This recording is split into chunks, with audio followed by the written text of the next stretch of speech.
Assalamualaikum warahmatullahi wabarakatuh. Selamat pagi, selamat pagi Bapak dan teman-teman sekalian. Perkenalkan kami dari kelompok 9 akan mempresentasikan tugas besar akuntansi biaya mengenai analisis biaya standar dan variasi biaya produksi pada perusahaan kopi Tech Brew. Pada presentasi kali ini kami akan menjelaskan profil perusahaan, anggaran biaya produksi, analisis variasi biaya, penyebab terjadinya variasi, usulan perbaikan, serta kesimpulan dari hasil analisis yang telah kami lakukan. Kelompok kita terdiri dari Muhammad Torik, Akila Fitra, saya sendiri, dan Muhammad dan Jabil Rasali. Profil perusahaan. Objek studi kasus kami adalah perusahaan kopi Tech Brew. Kopi Tech Brew merupakan perusahaan yang bergerak dalam perakitan mesin espresso semi otomatis. Pada kasus ini, perusahaan menerima pesanan mendadak sebanyak 100 unit mesin espresso. Untuk mengendalikan biaya produksi, perusahaan menggunakan metode standar costing atau biaya standar.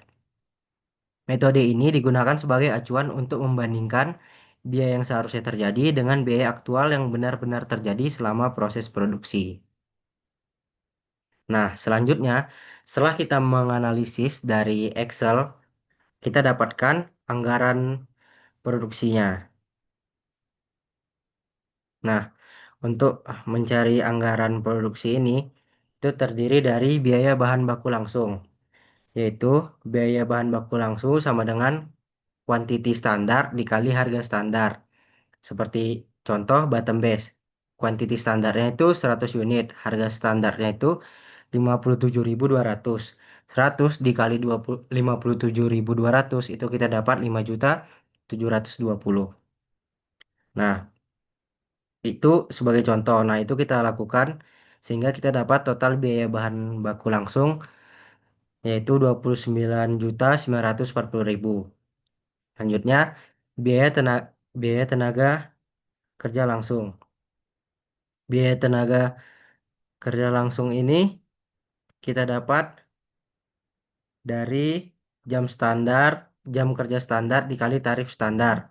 Nah, kita kan ketahui jam standar kita itu 1.500 dikali tarif standar kita, yaitu 27.700. Itu kita dapatkan 35.550. Selanjutnya biaya overhead pabrik. Overhead variabel itu kita dapatkan tarif overhead dikali jam standar. Nah, itu kita dapatkan s- dengan cara kita cari dulu listrik workshopnya itu 4.500 dikali 1.500 dapat 6.750.000. Nah, itu ada waktu untuk maintenance-nya, yaitu 3.000 dikali 1.500 dapat 4.500. Nah, bahan penolong itu 2.500 dikali 1.500 dapatlah 3.750.000. Nah, totalnya itu kita dapatkan 15 juta. Nah, overhead tetap itu kita jumlahkan dari sewa workshop kan 8.250. Gaji supervisor 4.650. Penyusutan 2.100.000. Itu kita jumlahkan dapat 15 juta. Total anggaran produksinya yaitu bahan baku ditambah tenaga kerja ditambah overhead 29.940 ditambah 35.550 ditambah 30 juta itu kita dapatkan 95.490.000. Nah, di sini ada variansi bahan baku dan tenaga kerja. Nah, di sini ada variansi harga material. Itu harga aktual dikurang harga standar dikali kuantitas aktual. Nah, kita kan mencarinya pada bottom base itu 1.521.000. Selanjutnya variansi efisiensi material itu kuantitas aktual dikurang kuantitas standar dikali harga standar. Nah, di Excel itu kita dapatkan 972.400. Variansi total material itu variansi harga ditambah variansi efisiensi. 1.521.000 ditambah 972.400 kita dapatkan 2.493.400. Nah, persentase terhadap standar itu kita dapatkan rumusnya variasi total per biaya standar dikali 100%. Itu 93.400 per 5.720.000 dikali 100%. Kita dapatkan 43,59% atau sekitar 43,6. Nah, variansi tenaga kerja langsungnya jam standarnya 1.500.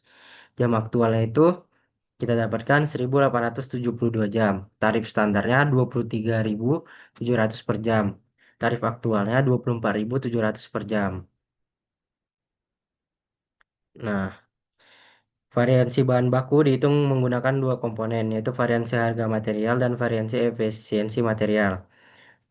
Variansi harga muncul karena harga aktual berbeda dengan harga standar, sedangkan variansi efisiensi muncul karena penggunaan bahan baku aktual melebihi standar. Untuk tenaga kerja langsung, variansi dihitung dari variansi tarif dan variansi efisiensi tenaga kerja. Hasil perhitungan menunjukkan variansi tenaga kerja sebesar 9.003.600 atau 25,33% dari biaya standar, sehingga termasuk kategori unfavorable dan memerlukan investigasi manajemen. Selanjutnya akan dijelaskan oleh teman saya Muhammad Torik.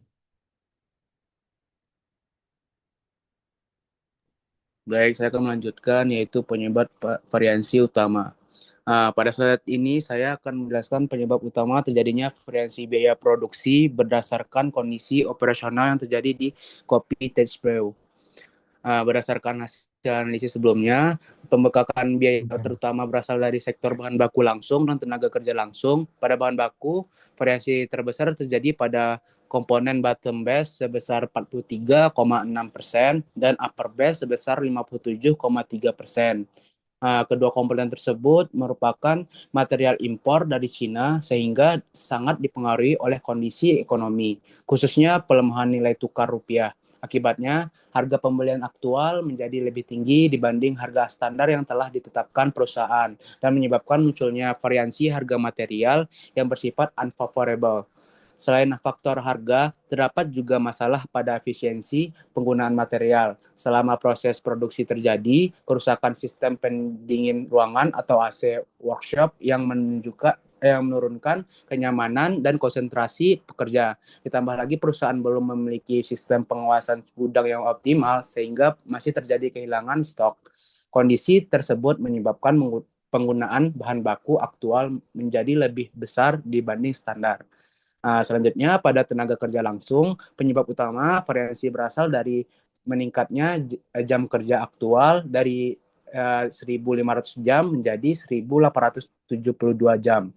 Hal ini terjadi karena perusahaan harus merekrut tenaga kerja baru yang masih belum berpengalaman, sehingga membutuhkan waktu adaptasi yang lebih lama dalam proses perakitan. Selain itu, adanya konflik antara supervisor lama dan pegawai yang berujung pada pergantian pengawas juga berdampak pada koordinasi kerja dan menurunkan efisiensi operasional. Secara keseluruhan, hasil ini menunjukkan bahwa variasi biaya di kopi Tes Brew dipengaruhi oleh kombinasi faktor eksternal berupa kenaikan harga material impor dan faktor internal berupa pengendalian operasional serta produktivitas tenaga kerja yang belum optimal. Lanjut, uh, pada slide ini saya akan membahas hasil analisis variansi overhead pabrik penggunaan pendekatan pada flexible overhead budget. Metode ini digunakan untuk mengevaluasi apakah biaya overhead yang dikeluarkan perusahaan masih sesuai dengan tingkat aktivitas produksi aktual. Biaya overhead sendiri terdiri atas biaya variabel seperti listrik, maintenance, dan bahan penolong, serta biaya tetap seperti sewa workshop, gaji, supervisor, dan uh, penyusutan peralatan. Berdasarkan hasil perhitungan yang diperoleh total variasi overhead sebesar yaitu Rp33.382.000 yang bersifat unfavorable. Hal ini menunjukkan bahwa biaya overhead aktual lebih besar dibanding biaya overhead yang dibebankan ke produk. Perhitungan total variansi dilakukan menggunakan rumus yaitu aktual overhead dikurang applied overhead, yaitu dari yang aktual overhead yang 33.382.000 dikurang 30 juta menjadi hasilnya yaitu 3.382.000, yaitu unfavorable. Artinya perusahaan itu mengeluarkan biaya overhead lebih besar dari yang direncanakan. Untuk mengetahui sumber penyimpangan ini dilakukan analisis menggunakan flexible overhead budget. Pertama kita menghitung terlebih dahulu tarif overhead variabel standar, yaitu 4.500 ditambah dengan 3.000 ditambah dengan 2.500 dan mendapatkan hasil yaitu 10.000. Kemudian lakukan perhitungan efisiensi varians menggunakan rumus yaitu jam aktual dikurang jam standar dikali tarif overhead variabel. Yang kita tahu jam aktualnya yaitu 1.872 jam dikurang dengan jam standar yaitu 1.500 jam dikali dengan tarif overhead variabel tadi yaitu 10.000. Mendapatkan hasil yaitu 3.720.000 unfavorable.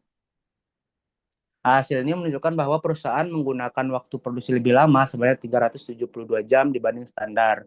Akibatnya, workshop beroperasi lebih lama sehingga meningkatkan biaya listrik, maintenance, dan bahan penolong.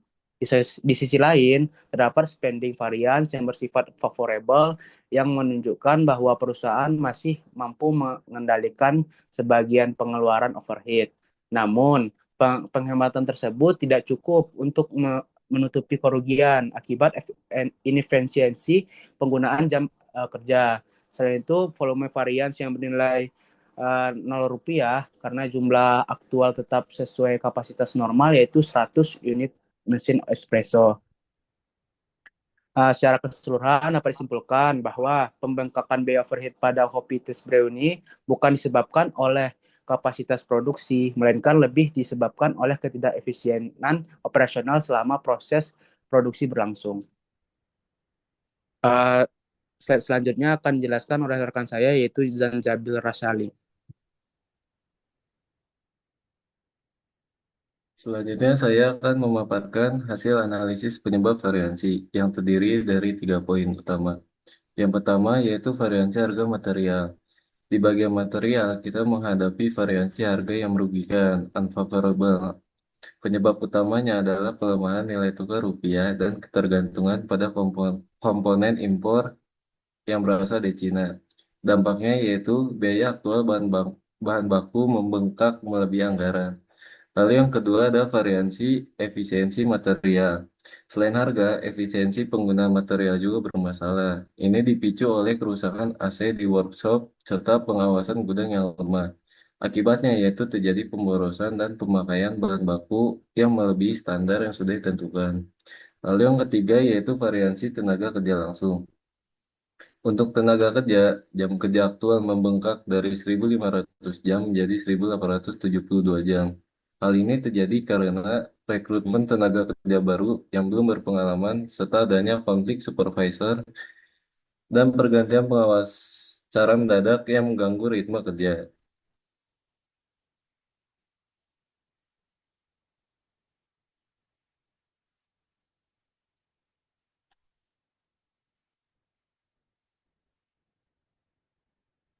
Selanjutnya ada usulan perbaikan, yaitu yang pertama ada perbaikan sistem pengendalian persediaan, yaitu kami mengusulkan digitalisasi pencatatan stok, audit berskala, serta pemasangan CCTV di gudang yang bertujuan untuk menekan kehilangan material dan juga meningkatkan akurasi persediaan. Lalu yang kedua yaitu ada perbaikan lingkungan kerja. Eh, Kita segera memperbaiki dan juga memelihara AC workshop serta memonitor area produksi secara rutin. Lingkungan kerja yang nyaman akan menjaga konsentrasi pekerja dan meminimalkan pemborosan bahan baku. Lalu yang ketiga yaitu ada pengembangan sumber daya manusia. Untuk mengatasi masalah tenaga kerja, perlu adanya pelatihan intensif, program program onboarding yang lebih terstruktur, serta mempertahankan supervisor yang sudah berpengalaman agar proses adaptasi pekerja bisa lebih cepat. Lalu yang keempat yaitu ada strategi pengadaan material. Yang terakhir, untuk mengatasi masalah impor, kita harus mengidentifikasi pemasok dan meningkatkan penggunaan supplier lokal. Ini penting untuk menekan risiko fluktuasi kurs dan menstabilkan harga bahan baku. Lalu untuk kesimpulannya, yaitu berdasarkan analisis biaya standar untuk produksi 100 unit mesin espresso semi otomatis, Kopi Touch Bro menetapkan total anggaran sebesar 95.490.000 rupiah. Namun hasil evaluasi menunjukkan ada ketidakefisienan yang cukup signifikan, yaitu bahan baku langsung merugikan sebesar 32,4%, lalu ada tenaga kerja langsung merugikan sebesar 25,33%, lalu ada overhead pabrik membengkak sebesar 3.382.000 rupiah. Oleh karena itu, rekomendasi tindakan perbaikan pada sistem persediaan, lingkungan kerja, SDM, dan strategi pengadaan harus segera dieksekusi demi meningkatkan efisiensi operasional yang ada di periode berikutnya. Sekian presentasi dari kelompok kita. Apabila ada salah kata, baik disengaja maupun tidak disengaja, kita mohon maaf. Wabillahi taufiq wal hidayah. Assalamualaikum warahmatullahi wabarakatuh.